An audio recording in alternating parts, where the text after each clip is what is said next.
สบายดีมื้อนี้มาเจอกันอีกแล้วมื้อนี้มีบักเพชรเห็นบ่บักเพชรกระเทียมบักกอกบักเล่นบักป่นกันเลยเนาะเอามันน้ำตาล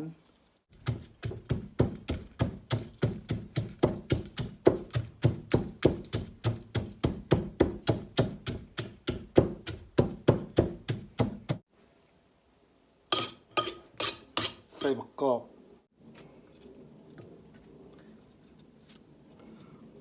หอมบักกอกพี่น้องเอ้ย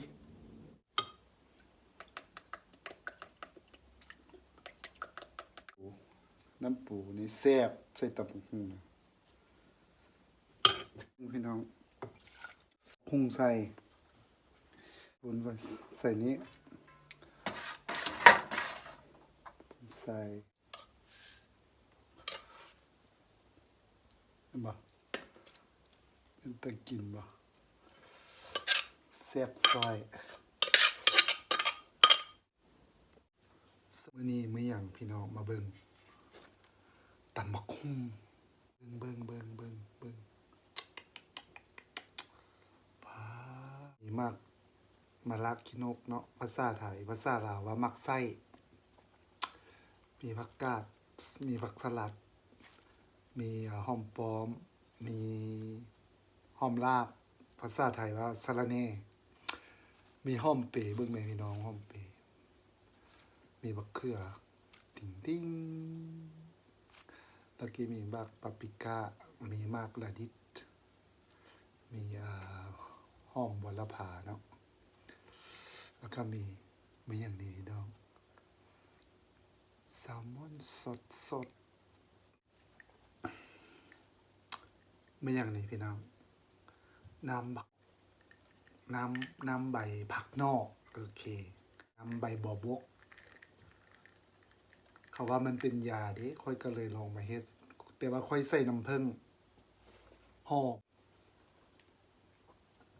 แซ่บอีหลีติ้วแซ่บหอม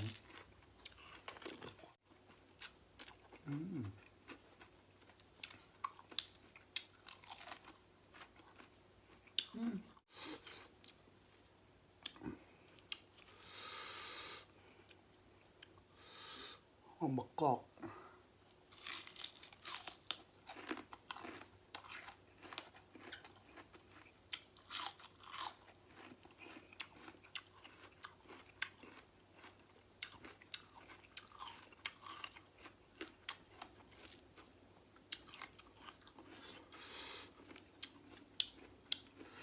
มาแม่พี่น้องมาแม่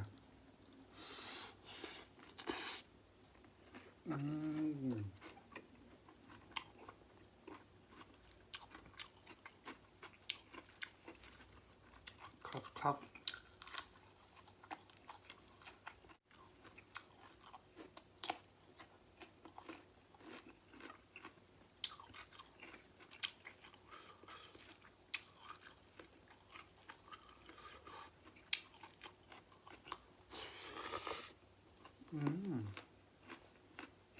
ค่อยก็ลงไปเฮ็ดเบิ่งเอาแซ่บนะ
มากระดิษ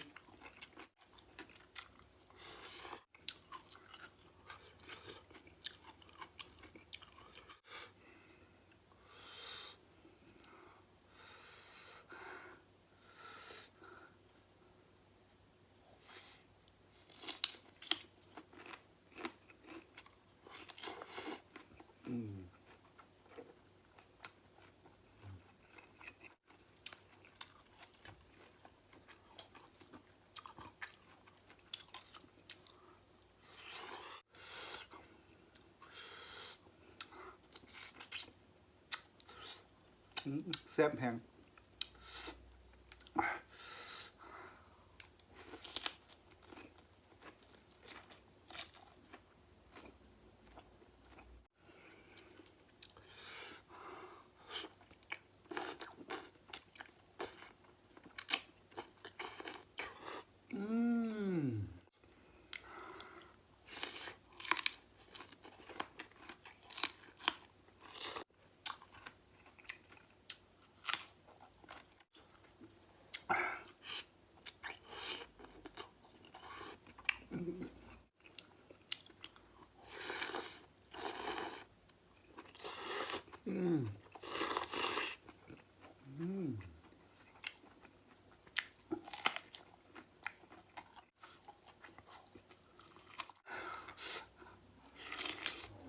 แซ่บหลายพี่น้อง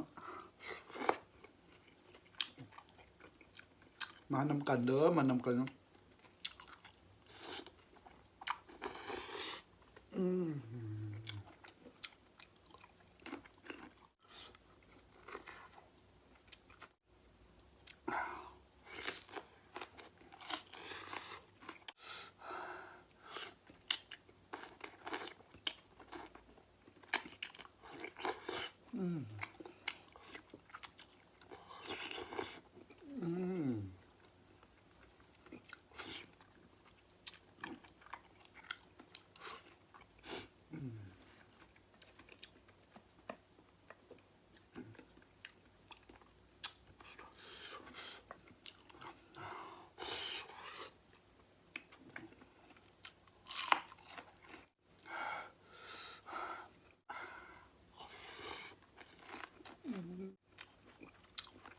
ปอม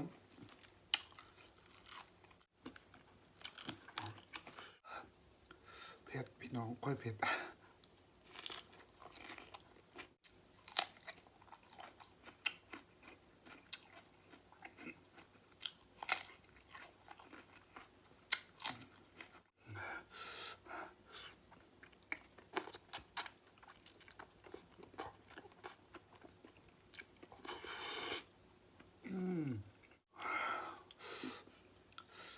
มา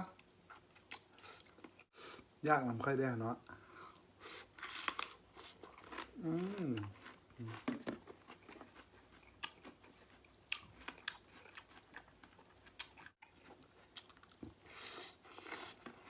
อิ่มแซ่บสุดใจ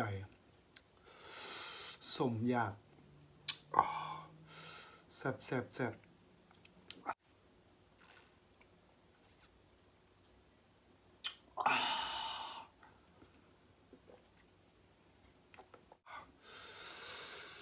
สิได้ลาเลยได้พี่น้องเอ้ยมื้อนี้นะถ้าผู้ใดมากก็กดไลค์กดแชร์ให้ดีเด้อกด Subscribe ไม่ยังให้ได้ติดตามเด้อขอบใจทุกคนที่ติดตามเอาไว้เจอกันโอกาสหน้าเด้อมื้อนี้ขอลาไปก่อนโอเคบาย